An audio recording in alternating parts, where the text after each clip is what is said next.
오늘은 삶이 힘들 때 하나님께 힘들다고 말하세요. 제목이 좀 길죠? 네. 네, 원래 나오미의 애가라고 이렇게 했다가 제목을 한번 바꿔봤습니다. 성경 중에 가장 장수가 많은 책이 있다면 다시죠? 시편이겠죠, 그죠? 총 150편으로 구성되어 있습니다. 시편의 히브리 명칭은요, 테헬림이라고 그래요. 그 뜻은 그냥 말 그대로 찬양입니다. 형식은 시이지만 내용은 전부 하나님을 찬양하는 시로 이렇게 구성이 되어 있고요. 심지어 시편 146편부터 150편까지는요. 거대한 어떤 찬양시로 이렇게 그룹을 형성을 하고 있습니다. 할렐루야 이렇게 되게 많죠, 그죠? 그래서 우리는 시편 하면 찬양이라고 곧바로 떠올립니다. 하지만 찬양만 있는 건 아닙니다. 애가 들어보셨을 거예요. 즉 절망과 탄식으로 슬픔을 노래한 그런 시도 굉장히 많이 있습니다. 우리 교회는 금요 기도회 때마다 지금 현재 시편을 살펴보고 있지 않습니까? 지난주까지 이제 79편까지 우리가 봤는데요. 돌아보니까 어떻습니까? 다윗의 시편이나 어떤 아삽의 시편 경우에는 그 애가가 굉장히 많죠. 네, 그렇죠. 애가는요, 문자 그대로 말한다면 슬픈 노래 아마일 겁니다. 그런데 이 애가를 또 다른 말로 표현한다면 비가라고도 할 수 있겠죠. 슬플 비자. 혹시 악뮤의 어떻게 이별까지 사랑하겠어 이 노래 아세요? 이 유명한 곡을. 오늘 제가 이거 사실 유튜브로 해 놓으려다가 설교가 그러면 너무 길어질까봐 준비 안 했는데요. 꼭 찾아보세요. 악뮤의 어떻게 이별까지 사랑하겠어. 찬혁군하고 이제 수현 양이 노래를 부르는데요. 몽골의 선교사님의 자녀들입니다. 네, YG에서 일을 하고 있고요. 진짜 노래가 주옥 같습니다. 음색도 정말 곱습니다. 죄송해요. 아무튼 굉장히 많은 노래들이 있는데요. 이 노래 들어보면 심금을 울려요. 그런데 노래도 노래인데요. 댓글이 정말 재밌습니다. 물론 굉장히 많은 이제 그 음원들이 있다 보니까 영상들이 있다 보니까 뭐 여기저기 뭐 다 댓글들이 있는데 그 중에서 제가 생각이 나는 게 몇 가지가 있어요. 근데 그 중에 한 가지를 말한다면 이런 게 있습니다. 누가 이찬혁 고무신 거꾸로 신었냐? 고맙다. 무슨 말입니까? 예, 이별 노래잖아요. 이별 노래니까 이찬혁 군이 이제 이별을 하고 이 노래를 이제 작사 작곡을 했다 이제 그렇게 아마 전해졌나 봐요. 그러니까 듣고 보니까 너무 좋은 거죠. 너무 좋아서 이거 외에도 굉장히 많습니다. 찬혁아 제발 이별 몇 번만 더 해라. 이런 댓글도 있고 예, 굉장히 많습니다. 굉장히 많이 웃을 수 있었는데 노래가 굉장히 좋다는 거죠. 사람들은요 이렇게 아픔이나 탄식과 같은 감정들이 잘 표현되어 있는 슬픈 노래들을 종종 듣곤 합니다. 왜 그럴까요? 왜 이런 노래들을 또 들을까요? 노래 안에 담겨진 어떤 그 슬픔을 공감하면서 자기 위로를 받는 거예요. 이걸 갖다가 우리가 다른 말로 자기 정화라 그러죠, 그죠? 그러니까 자기 정화가 일어난다. 그 슬픔에 공감해주는 노래를 통해서 다시 일어설 수 있는 힘을 얻는다는 거죠. 그런데요, 성경이 말하는 애가는 슬픈 노래는 좀 달라요. 어떻느냐? 내 삶이 이래서는 안 된다. 이렇게 부르짖는 고통의 소리가 성경이 말하는 애가입니다. 좀 더 풀어보면 이래요. 하나님은 우리에게 일반적인 삶을 주셨습니다. 다 삶을 살아가잖아요. 그런데 삶을 살아가다 보면 어떻습니까? 고난 때문에 무너지는 그런 경우가 때가 있다는 거죠. 이때 하나님과 아무런 상관없이 그냥 절망하고 탄식하면 그거는 그냥 세상의 절망이라는 거예요. 세상 속에서의 탄식이라는 거고 그냥 내 한탄이라는 거예요. 그러나 하나님을 향해서 하는 이 탄식은 다르다는 거죠. 우리의 삶에 문제가 있음을 절망과 탄식을 통해서 어떻게 한다고요? 하나님께 알려드리면서 도움을 요청하는 게 성경이 말하는 애가입니다. 그래서 시편의 애가가 전부 다 이렇게 기록이 되어 있어요. 지금 내가 너무 고통스러우니까 악인은 제발 심판해 주시고 의인은 구원해 달라고. 나를 제발 돌아봐 주시고 내 기도에 응답해 달라고. 그리 하시면 뭐 서원죄를 갚고 그렇죠? 내가 하나님께 영광의 찬양을 올려드리겠다. 그런 내용들이 거의 대부분이죠, 그죠? 그래서 애가라고 부르는 거고요. 그래서 세상에서 말하는 슬픈 노래, 슬픔의 애가와 성경이 말하는 애가는 전혀 다르다는 겁니다. 다르다는 거예요. 세상의 애가 슬픈 노래는 그냥 나의 한탄인 거고 성경이 말하는 애가는 하나님께 나의 어려움을 토로하면서 도와달라라는 부분이죠. 그래서 성경의 애가는요. 하나님께서 반드시 나를 도와주실 것이다 라는 확신이 담겨져 있습니다. 이게 가장 큰 차이점이에요. 자, 오늘 우리는요. 이 나오미의 애가를 살펴보려고 해요. 아마 나오미의 애가 혹시 들어보셨어요? 처음 들어보셨죠? 예, 솔직히 저도 설교를 준비하면서 처음 알았습니다. 예. 그런데요, 아무튼 나오미에도 이 본문 안에서 애가를 부르고 있다는 것을 알게 되어졌는데 우리 삶에 힘들고 어려운 일이 분명히 일어나지 않습니까? 고난이 찾아오잖아요. 자, 그럴 때 어떻게 하면 좋을지 그 부분에 대해서 간단하게 살펴보도록 하겠습니다. 자, 본문을 보시면 나오미가 베들레헴에 이르자 온 성읍 사람들이 나오미를 반겨줍니다. 굉장히 열렬하게 이렇게 반겨줘요. 10년 만에 만났으니까 얼마나 반가웠겠습니까? 그런데 나오미의 반응이 굉장히 이상합니다. 자, 1장 20절, 21절 말씀 한번 보실까요? 제가 읽어드리겠습니다.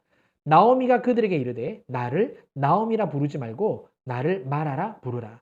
이는 전능자가 나를 심히 괴롭게 하셨음이니라. 내가 풍족하게 나갔더니 여호와께서 내게 비어 돌아오게 하셨느니라. 여호와께서 나를 징벌하셨고 전능자가 나를 괴롭게 하셨거늘 너희가 어찌 나를 나오미라 부르느냐 하니라. 자, 20절, 21절 이 내용이 나오미의 애가예요. 사람들 앞에서 이렇게 하는 부분이긴 한데 자, 나오미는요. 자신을 뭐라고 이야기합니까? 나오미라고 부르지 말고 뭐라 부르라고요? 마라라고 불러달래요. 나오미는요. 그 이름의 뜻이 즐거움이라는 뜻입니다. 그리고 마라라는 말은요. 쓰다라는 뜻이에요. 그러니까 하나님께서 자신을 굉장히 슬프게 하셨기 때문에 오랜만에 만난 그 고향 사람들 앞에서도 반갑다라고 인사하기는커녕 어떻다라고요? 너무 힘들다고. 반가운 사람들을 만났는데 너무 감정에 북받쳐가지고 오히려 너무 힘들다라고 막 엉엉 울면서 슬픔을 토로하는 나오미의 반응을 보게 됩니다. 자, 이 부분을 조금만 더 깊게 설명을 한번 해볼게요. 21절을 보면 보세요. 이런 구절이 있습니다. 여호와께서 나를 징벌하셨고 전능자가 나를 괴롭게 하셨거늘 이라고 기록되어 있어요. 여기서 나를 징벌하셨다라는 이 말은요. 원래 원뜻은 뭐냐면 하나님이 나를 매우 불리하게 증언을 하셨다. 그러니까 이제 법정에 세워졌다라는 이 가정하에 하나님이 내 편을 들어주셔야 되는데 그렇죠? 왜냐하면 하나님이 이스라엘을 선민으로 불러주셨으니까 택한 백성으로 불러주셨기 때문에 나오미에 대해서도 하나님이 나는 네 편이야 이렇게 말씀을 해주셔야 되는데 뭐라고요? 오히려 불리한 증언을 하셨다라는 거예요. 그래서 내가 괴로웠다라는 말은 뭘 말하느냐? 지은 죄가 없는데 내가 죄인인 것처럼 유죄로 판명받았다 이런 의미입니다. 자, 한번 생각을 해보세요. 우리가 지난 설교를 계속 들었는데 룻기 1장의 문맥을 보면 조금 이상해요. 이상합니다. 왜? 엘리멜렉과 나오미와 두 아들이 모압 땅에 간 것에 대해서요. 성경은 지금까지 아무런 비난도 하지 않고 정죄도 하지 않아요. 그냥 팩트만 딱 말하고 있어요.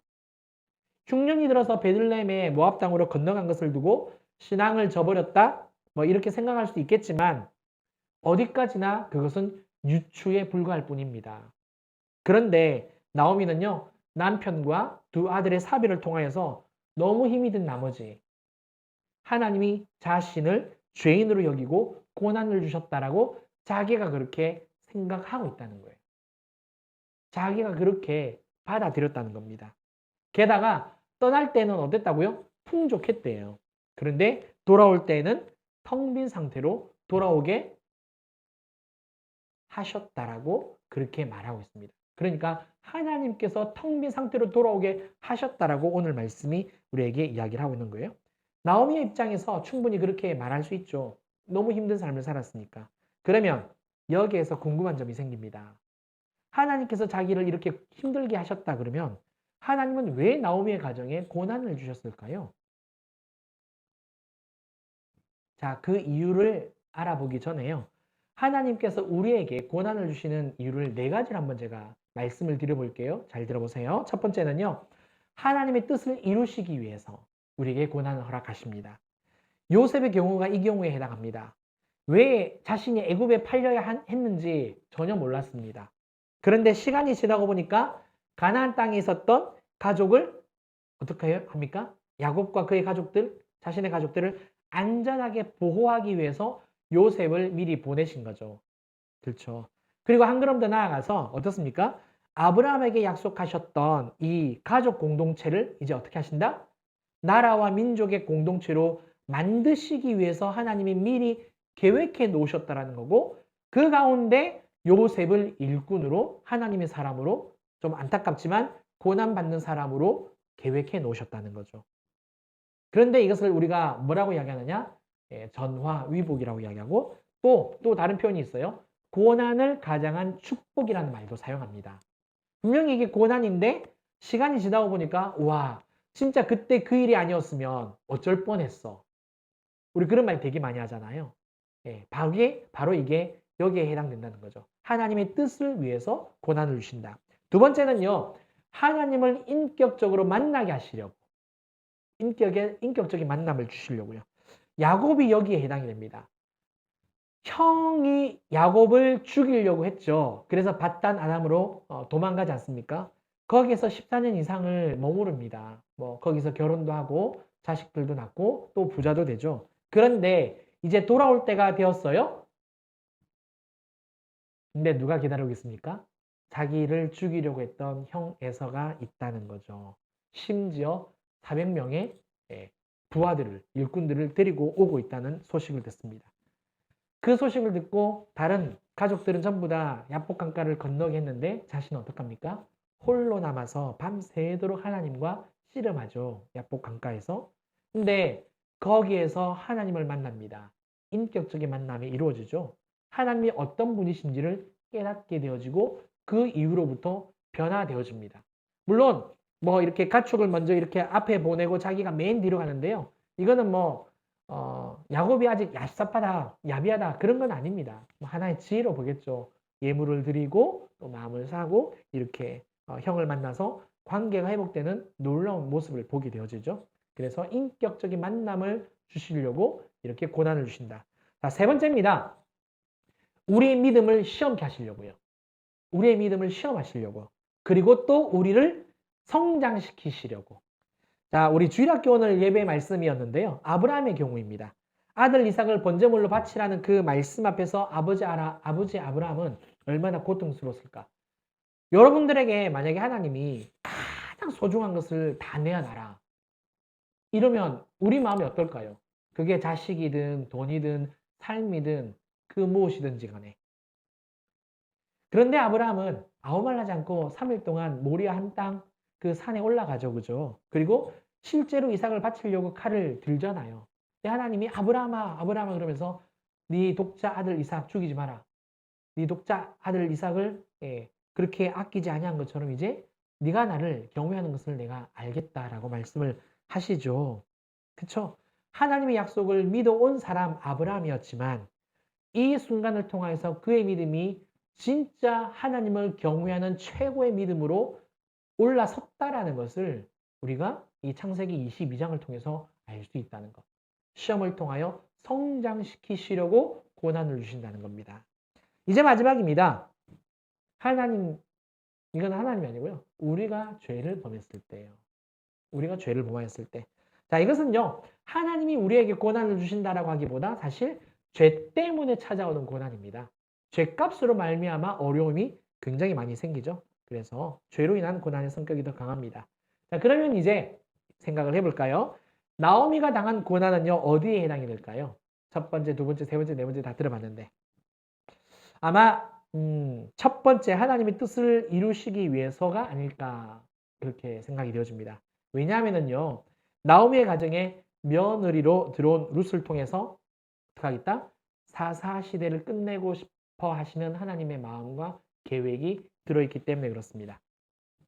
최근에 유튜브를 통해서요. 새롭게 하소서 영상을 봤습니다. 잘 안 보는데 이번엔 봤는데요. 뭘 봤느냐? 예람 월십. 우리 새벽마다 이렇게 찬양을 틀기도 하고요. 또 이렇게 우리가 금요기도 때 좀 많이 부르는 찬양들인데 전영 목사님 편을 봤어요. 여러분들도 한번 보세요. 부산 사투리 진하게 쓰시면서 이렇게 그냥 아직 젊은 분인데 굉장히 좀 진솔하게 이야기를 하세요. 자, 예람 월십이 시작된 동기를 이야기를 할 때 그 포인트가 몇 가지 한 세네 가지가 있더라고요. 그 가운데서 한 가지인데 이런 내용이 있습니다. 본인이 이제 그 청년부를 이렇게 섬기고 있는 그 부목사죠, 그죠? 네, 섬기고 있는데 한 100명에서 한 110여 명 정도 이렇게 되었다 그래요. 그런데 이 청년들이 있었는데요. 갑작스럽게 한 달 사이에 한 30명, 40명이 쑥 빠져나가더래요. 누구는 다 서울로 유학을 가고, 이제 부산이니까. 또 누구는 다 취업하러 나가고, 또 남자들은 군입대를 하러 가고, 이제 남자 청년들이 좀 많대요. 그러다 보니까 찬양팀을 섬길 수 있는 멤버가 딱 두 명이 남더랍니다. 딱 두 명이. 그런데 한 명은 성대 결절. 와우. 그 다음에 또 한 명은 피아노를 배운 지 5개월밖에 안 되는 자매. 그 자매 딱 두 명이 남은 거죠. 그러니까 이 목사님이 참담하더라는 거죠. 그래서 이 목사님이 이제 어떤 생각을 품게 되어졌느냐. 한 달 사이에 청년이 3, 40명이 싹 빠져버리면 밖에서는 그 안 상황을 잘 모르잖아요. 그러면 목회자는 어떤 마음이 드는지 아세요? 남들이 뭘 잘못했길래 저렇게 청년들이 다 도망을 갔나, 교인이 빠졌나. 우리 보통 다른 교회에서도 그런 일이 생기면 그런 생각들, 그런 말들을 되게 많이 하잖아요. 그렇죠. 그러니까 의심하게 되어지고 좋지 않은 말이 이렇게 나돌게 되어지거든요. 이 전영 목사님이 그 생각이 들었답니다. 아, 그만둬야 될 때가 됐나 보다. 사직서를 써야 될 때가 됐나 보다. 그 다음에 본인이 이렇게 교회를 이렇게 뭐 1층, 2층 막 이렇게 다니면서도 굉장히 다른 성도님들 눈에 안 띄려고 노력을 많이 했다라는 거죠. 그러니까 이 상황은 이 목사님에게 굉장히 어려웠던 상황인 거죠. 그렇죠. 예. 자, 그런데 이 두 자매가요, 목사님을 찾아와서 이런 고백을 하더랍니다. 두 자매가 한 말이 이래요. 제가 이 영상을 틀어놓고 타이핑을 그대로 쳤어요. 네, 읽어드릴게요. 대신에 부산 사투리는 잘 못합니다. 목사님, 만약에 우리가 생각지도 못했는데 갑자기 우리한테 이런 일이 생긴 거면 지금 남아있는 우리를 향한 우리가 어떻게 되었으면 좋겠다 하는 하나님의 뜻이 있지 않을까요? 이렇게 말을 하더라는 거죠. 그러자 목사님이 듣더니만 지금 너무 이제 힘든 가운데서 네가 목사해라 막 그랬대요. 농담으로. 근데 한 번 더 이야기를 하더라는 거예요. 목사님, 만약에 이 일이 우리가 생각지도 못한 일이라면 이 공동체를 향한 하나님의 계획하심, 하나님의 뜻이 있지 않을까요? 이런 말을 하더라는 거죠. 그리고 이후로부터 이 예람 월십이 살아나기 시작합니다. 그래서 부산을 기점으로 전국에 선한 영향력을 끼치죠.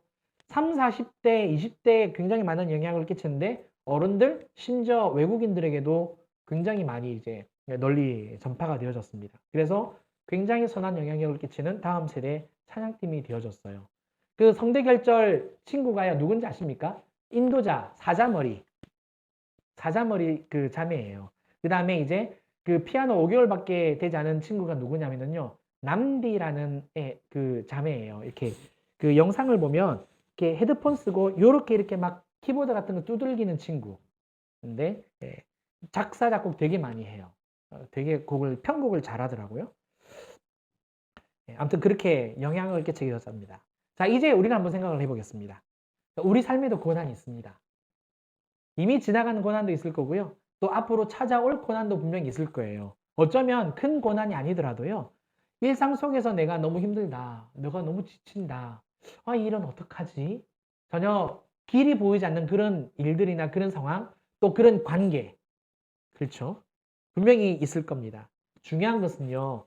큰 고난이든 사소한 작은 어려운 점이든 간에 모든 일에는 하나님의 뜻이 있다는 겁니다. 우리가 모를 뿐이지. 다 하나님의 뜻이 있다는 거죠. 자, 그러면 하나님의 뜻이 있다면 어떻게 해야 될까요?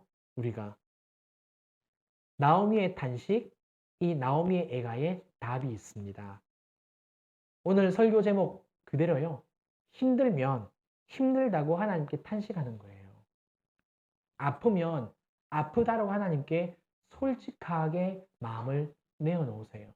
그냥 내 자주 섞인 목소리로 내가 그냥 한탄하는 게 아니라 하나님이 반드시 나를 도와주실 것이다라는 그 믿음을 가지고 솔직하게 말씀을 드려보세요. 이거는 여자만 해당되는 거 아닙니다. 남자도 마찬가지입니다.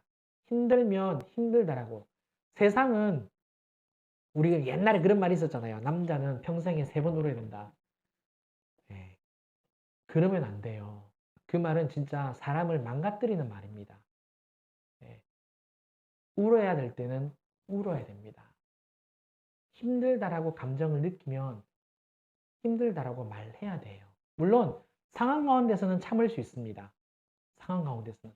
그러나 우리의 모든 감정, 그 상한 감정, 상한 마음은 사람은 못 받아줘도 하나님은 10번, 20번, 100번, 1000번, 10,000번을 계속해서 고백해도 사람은 어떡하죠?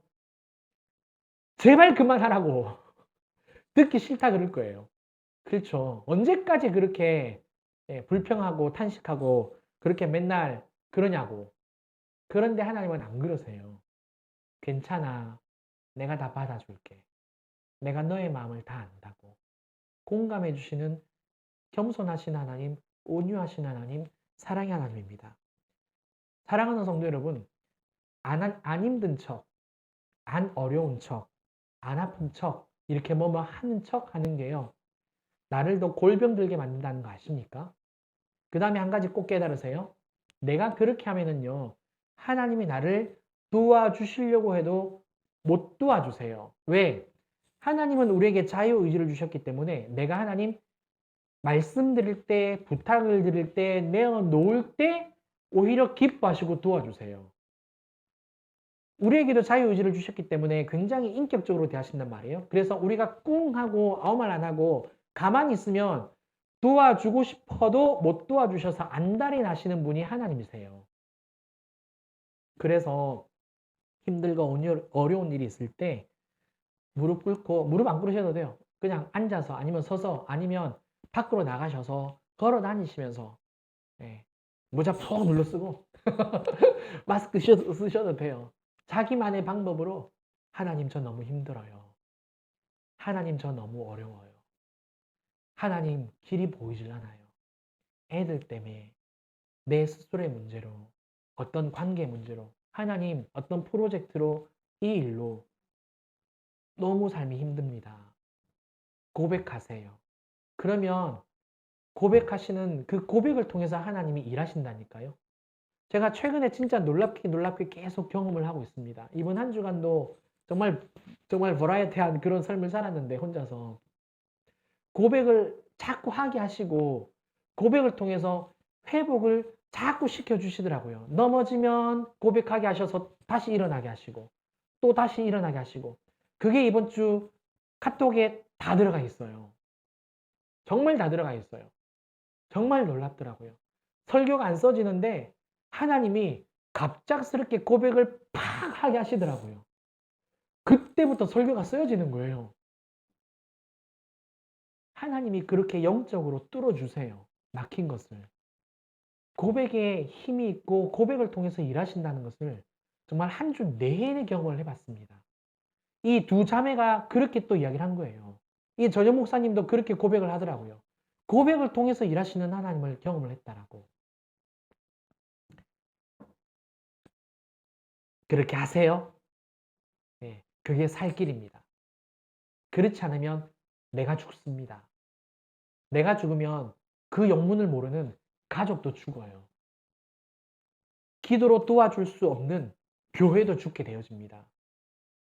그래서 살 길은 하나님 앞에 탄식하고 절망하고 고백하고 내려놓고 선포하고 고백하시는 거예요.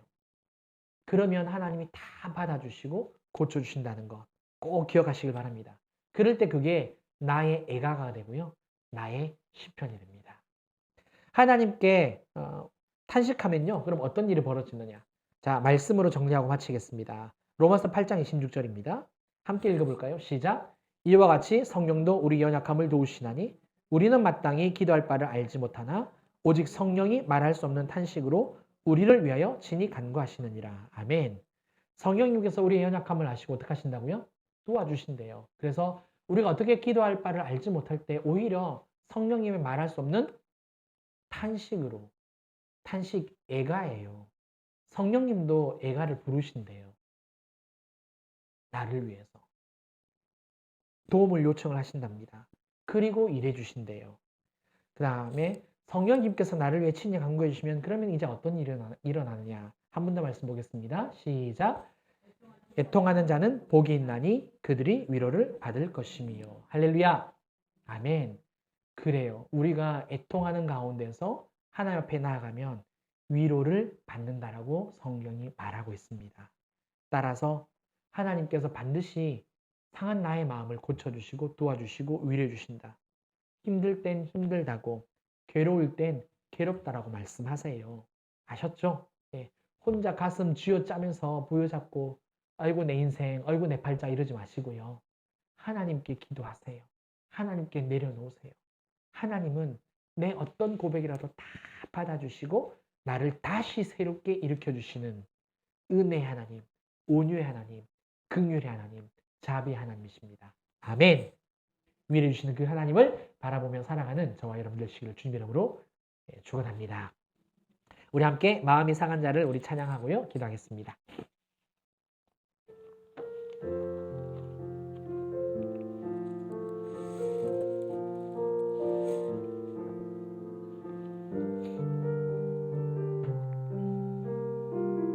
마음이 상한 자를 마음이 상한 자를 고치시는 주님 하늘의 아버지 날 주관하소서 주의 길로 인도하사 자유케 하소서 새 일을 행하사 분케 하소서 의에 줄이고 목이 마르니 성령의 기름 부으소서 의에 줄이고 목이 마르니 내 잔을 채워 주소서. 우리 1절 한번 하겠습니다.